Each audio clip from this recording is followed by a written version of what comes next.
は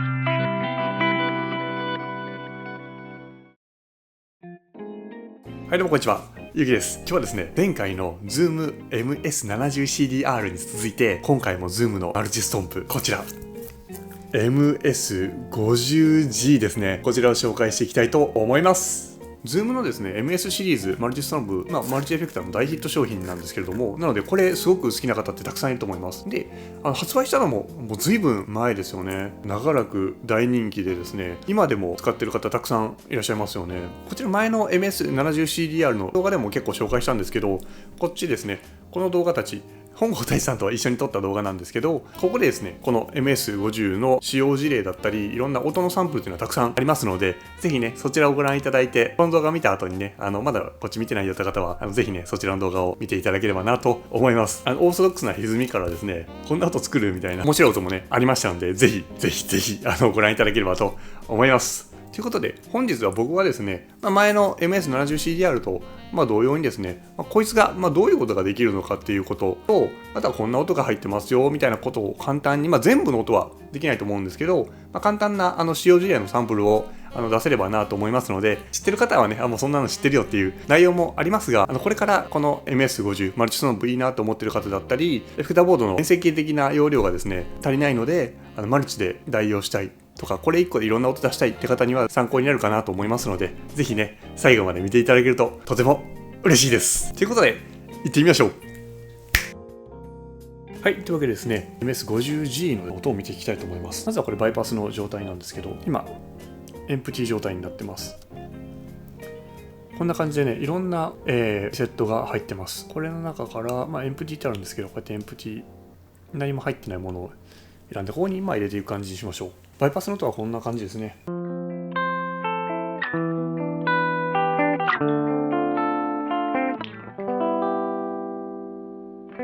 MS50G からですね、コッホのプリアンプに行ってですね、そこのラインアウトから出力して収録しております。この間のMS70CDR と同様にですね、このプリセット、ここにですね、いろいろエフェクトを入れていける感じになっていて、まず1個入れてみましょうか。ライナーフィルター、これも前も70もありましたね。50しかないのはこの OD ジスト、オーバードライブとディストーション、歪み系ですね。あとはこのアンプ、このアンプのモデリングが入ってるんですよ。で、これモード SFX でディレイ、リバーブって感じになっております。アンプじゃまず見てみると、こんな感じで、これ FD コンボ、フェンダーのコンボだと思いますけど、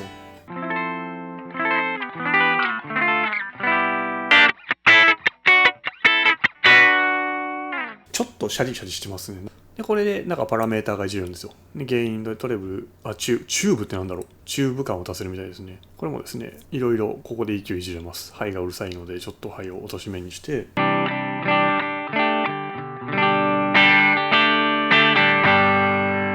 いい音ですね。ミッドをちょっと強めにしましょう。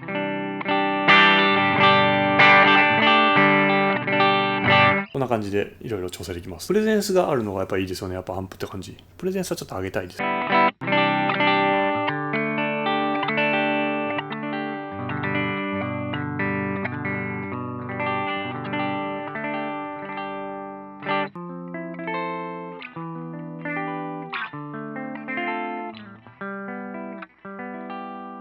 い、こんな感じですね。で、面白いのがですね、このキャビが選べます。これコンボ、こうやって選べるんですよ。いろいろ。こんな感じで選べます。US ブルース。ボックスかな ?VX コンボと書いてます。こ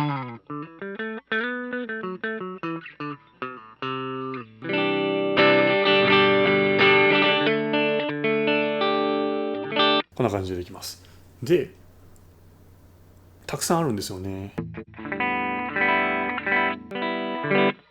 これマッチですかな。キャビが本当にいろいろ入ってます。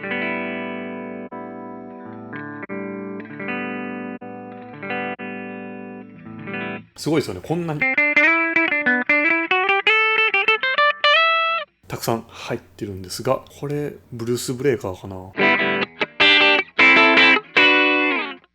これマーシャルですね。1959で、いろいろ本当にいろいろあります。めちゃくちゃあります。オフもありますね。キャビオフ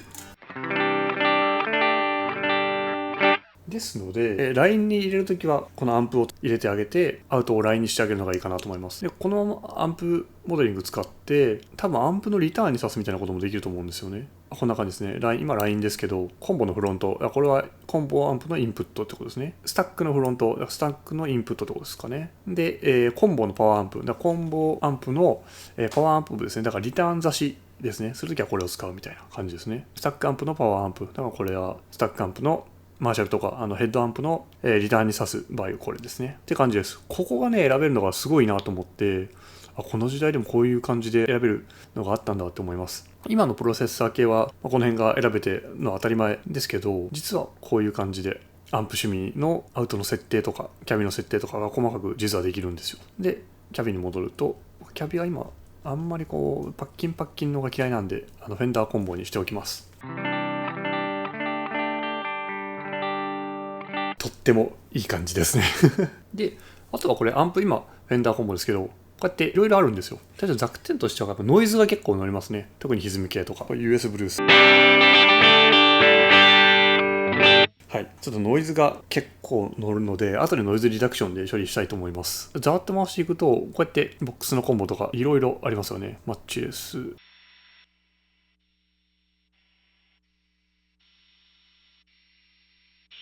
この辺マーシャル系ですね。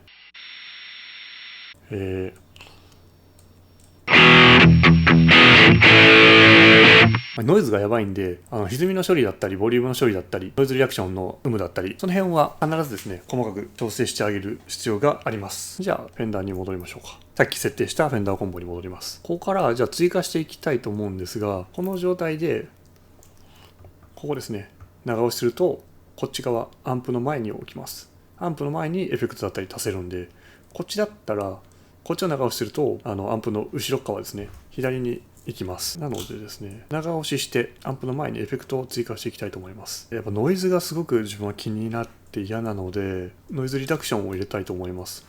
このフィルター系でいろいろあるんで、この ZNR ですね、これズームノイズリダクションですね。これを入れると結構ね、いい感じでノイズがなくなります。今歪みじゃないんでちょっと分かりにくいですけど、ちっちゃいノイズが入ってます。で、これにノイズリダクションをかけると、よいしょ。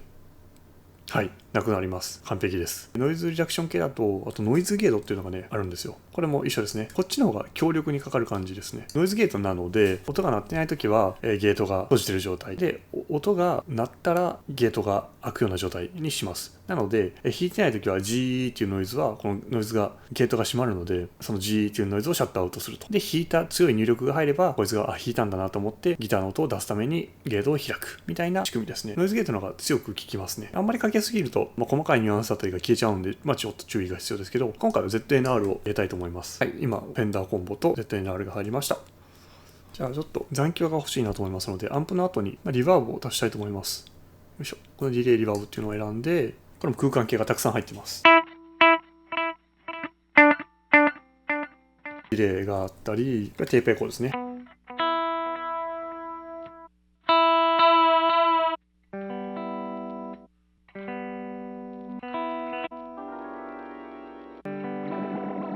たくさんありますんで、これもテープエコーですね。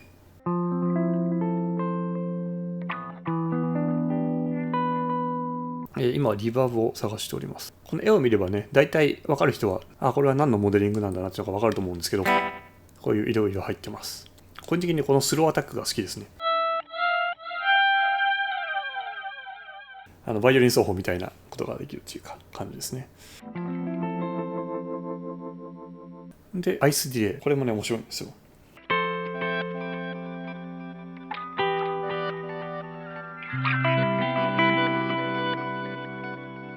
はい。なんか島っぽい音と、あとはリバースディレイみたいなのが入ってて、すごい面白い音ですよね。で、やっときましたね。リバーブです。ホールリバーブですね。この辺もホール系ですね。結構物によって特徴がすごい出ます。これルームリバーブですね。残響の残り方が結構違うと思いませんか？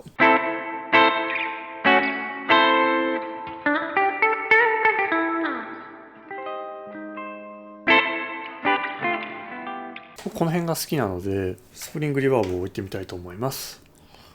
本当にやんわりかけたいので、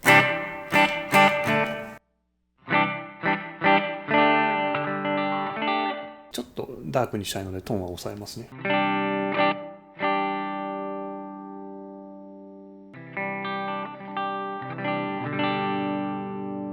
結構弱めにというか抑えめにしています。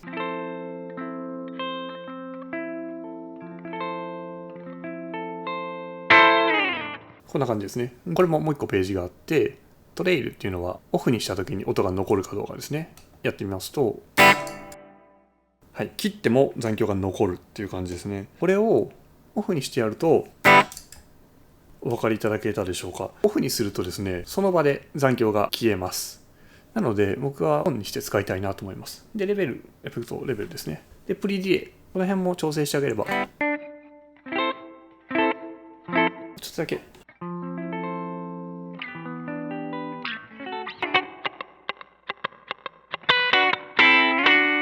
こんな感じです。入れてみました。今は ZNR とフェンダーのコンボアンプとスプリングリバーブですね、が入ってます。ではここに前にですね、なんか入れてみましょうか。アンプの前になんかいろいろあるんで遊びたいと思いますが、フェーザーとか。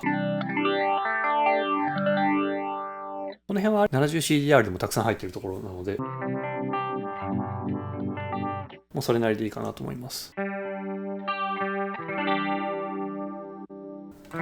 で、チューン。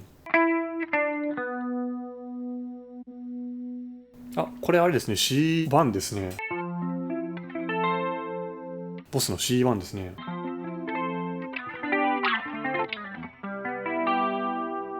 まあいろいろあるんですよ、こんな感じで。これもボスですね。フランジャーとか、オクターバーもありますね。ピッチシフター。ピッチ変える系とか、これ CE5 ですね。クローンですね。この辺がいろいろ入ってます。で、オルガン系。いろいろ入ってます。で、この辺がよく使う。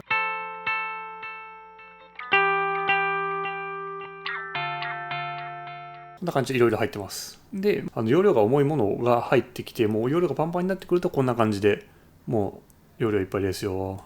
入れれませんよというのが出てきます。せっかくこの 50G なので、なんか歪み系をちょっと見ていきたいと思います。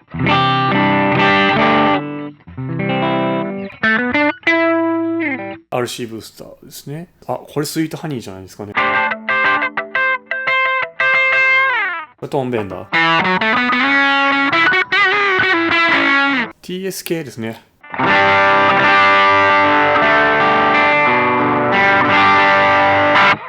いいですね。で、これケンタ。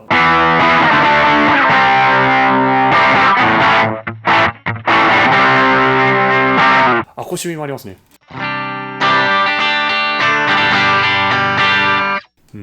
メタルワールド。これメタルゾーンらしいです。で、グレートマフ。これ本郷大さんのやつもすごいいい音してましたね。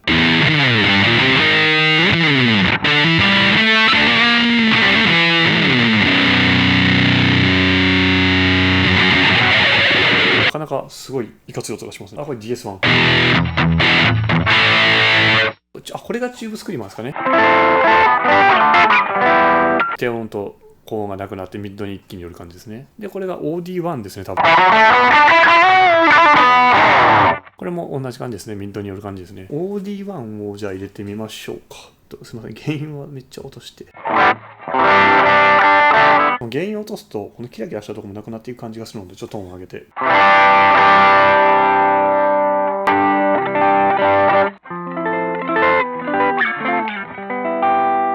こんな感じいかがでしょうかという感じで。ZNR とワードウェブと、フェンダーのコンボアンプと、で、スプリングリバーブ。こんな感じで作ってみました。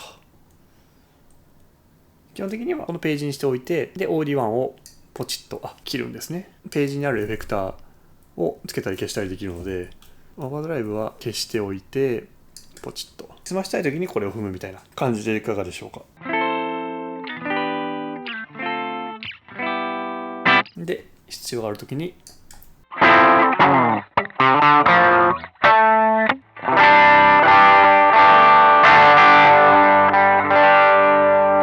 他にこんなのがあるんだよっていうのが見せれたらいいんですけど、他にもいろいろあって、コンプがあったり、ダーティーゲートでオレンジリムでこの辺コンプですね。でラインセレクター、これめっちゃ便利で、この後ろにあるやつをスルーできるんですよ。フットスイッチで次のエフェクターに行くかアウトプットに行くかみたいな。今、後ろに、オーバードライブとか、リバーブとかいろいろ入ってるじゃないですか。でこの後ろに入ってるやつをスルーするって感じですね。このアウトプットにするとスルーされる感じになります。でこっちになってると後ろに入ってるのが全部かかるような。これめっちゃ便利で、本郷太一さんもめちゃめちゃ使ってましたね。レベルもそれぞれ変えれるのでこれ非常に便利です。他には EQ ですね。これでこの 160Hz からこの帯域をですね変えれるのでこれもめっちゃ便利です。これの 160Hz を下げると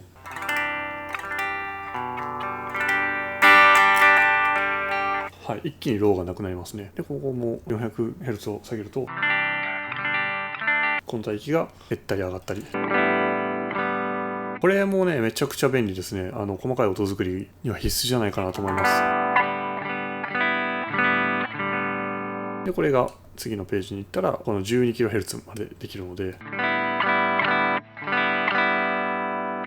というような感じですね。グライコです。でこれパライコでエキサイター、コンボフィルター、あとはオートワーオートワーなんかも、飛び力で面白いですよね。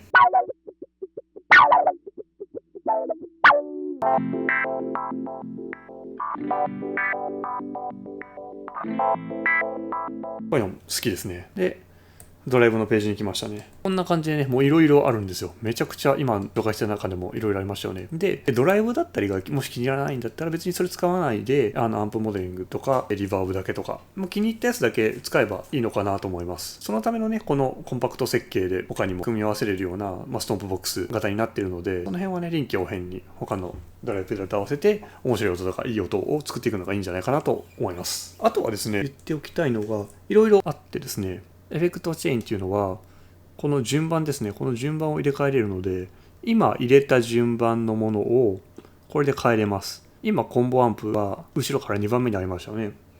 でこれを選択してくっつけてこうやって前に持ってくると一番前に持っていけたりします。これ便利ですね。こうやってくっつけてめっちゃ簡単なんですよ。だからとにかく簡単なのがいいですね。これをですね、エフェクトチェーンでじゃあアンプを一番前に持ってきますみたいな。変わりましたよね。だからちょっとヘボくなりましたけど。元の位置に戻します。よいしょ。やっぱりここがいいですね。だから結構はっきりした感じで。こんな感じで、エフェクトをですね、任意の場所に入れ替えることができます。めちゃめちゃ便利です。はい。で、セッティング。これもね、重要で、Hold for Tuner or Tap みたいなのありますよね。これが何かというと、ここを押してチューナーかタップテンポかですね。このフットスイッチありますよね。このフットスイッチを長押しすると何の機能を持たせるかというところの設定ですね。タップディレイだったりとかタップテンポを設定できるエフェクターがこの中にあるんですよ。でそいつらだったらこのタップに設定しておくとこのカチャカチャカチャこれでタップが設定できるし、でチューナーにしておけばこの状態で長押しするとチューナーモードになるわけです。こんな感じでチューニングできます。なので本当に小スペースで行きたい人とかはこういうのを使えばチューナーをなしにできるので面白いかなと思います。ちょっと視認性の問題で見やすさっていうのは個人それぞれなのであれですけど、こんな感じでチューナーが使えます。でチューナーももちろんタイプいろいろ選べるんですよ。その帯域も変えれますし何気に使える機能です。一番上のこいつは、デリートアナログディレイです。ここに1個あったアナログディレイを消しました。こんな感じでこれですね、ZNR を消そうと思ったらここでデリートエフェクトイントを押して Yes を押すと ZNL が消えますという感じですね。で今このメモリが46番にこれを入れたんですけど、こんな感じで C とか B とかにするとフットスイッチを押して順番にエフェクトプリセットを切り替えることができるので、それの順番を A とか B とか C とかで変えることができます。E もできる。F もある。たくさん変えれますという感じでした。でこっちを押すと今のエフェクトの名前を変えれます。こんな感じでね。初めは慣れるまでは複雑に思うんですけど、ちょっと使ってれば分かるような感じなので、ぜひねあんまり敬遠せずにですね、苦手意識を持たずにですね、興味ある方は試してみてください。苦かがだったでしょうか。 MS50G です。これすごいですよね。何年か前にアップデートがされて、すごい色々入ってるんで、もうこれでいいじゃんってなっちゃいますよね。MS70CDR の場合は空間系とかモジュレーション系ですねがメインなんですけど、こいつは歪みも入ってますよということと、あとはアンプモデリングが入ってます。それがね非常に面白いですよね。フェンダー系のアンプだったりマーシャル系のアンプが入ってて、これにつないでライン出しすることもできますし、非常に便利かなと思いました。確かに皆さんというかこれを使ってきた方々が思うところっていうのは、歪みの質っていうところはあると思うんですよ。で確かに結構前のモデルですし、歪みの質っていうのは、最近のマルチプロセッサーだったり、こういうね、ボスのデジタル、これもデジタルですけど、こういう歪み、デジタルの歪みとはやっぱりまた違います。嘘っぽい感じもあるんですけど、これをどう使うかが大事なのかなと思ってます。この歪みが嫌な方は歪みを別に全然つなげばいいと思うんですよ。これはね、この1個のこの面積なんで、これ1個で全てをしようとしなくてもいいと思うんで、歪みを置いて、で空間系としてこいつを使ったり、EQ として使ったり、こいつを、より強化するために使ってもいいですし、あとはアンプのモデリングを使って歪みは別でやってもいいですし、基本的にはスタジオだったりライブハウスにあるアンプの歪みを使ってそれにプラスでブースターとして付与する形で歪みを使うっていうやり方もあるんじゃないかなと思います。なのでね、確かに歪みだったり音に癖はあるところはありますが、それをどう使うかっていうのは、使い手それぞれなのかなと思いますので、デジタルエフェクター食わず嫌いの方もいらっしゃると思うんですけど、非常に1個あると便利なのでぜひ試してみてくださいね。高機能なマルチプロセッサーが出てる中で、これからもね長く愛されて、ズームがですねこのマルチストンプの後継機を作るぞってなるぐらいね、さらに流行ればいいなと思ってます。はい。ズームの新しいマルチエフェクターっていうとね、こういう G1X みたいな超便利なのもあるんですけど、エフェクターボードに組むにはちょっとでかいって言ってもこれは全然でかくないんですけど、その話はまたいいとして、超薄いんでね、はい、とってもいいんですけど、今ねまたこの時代になってこういったものがまた注目されると嬉しいなと個人的には思ってます。ということで本日は Zoom のマルチストンプの紹介でした。僕の動画ではねこんな感じでエフェクターの紹介だったり、あとはボスのエフェクターの紹介だったり、あとはギターの紹介だったり、バンドマンのエフェクターボードの話ですね。直近ではねエフェクターボードではないんですけど、バンドマンの機材紹介させてもらったんで、ぜひねまたどんどん更新していきますので、ぜひ期待しててください。今後もチャンネル登録をしていただいて、ぜひまた次の動画でお会いできればなと思います。で次紹介する機材の、予告ですね。予告をしていきたいと思います。Zoom が続いて申し訳ないんですけど、次はこちら。じゃじゃーん。さっきもちょっと出てきましたね。Zoom の G1-4X ですね。これもね、非常にね、多機能でめちゃめちゃ便利な機材なので、乞うご期待、お楽しみにお待ちください。ということで本日は Zoom の MS50G の紹介でした。お付き合いありがとうございました。また次の動画でお会いしましょう。じゃあね、バイバイ。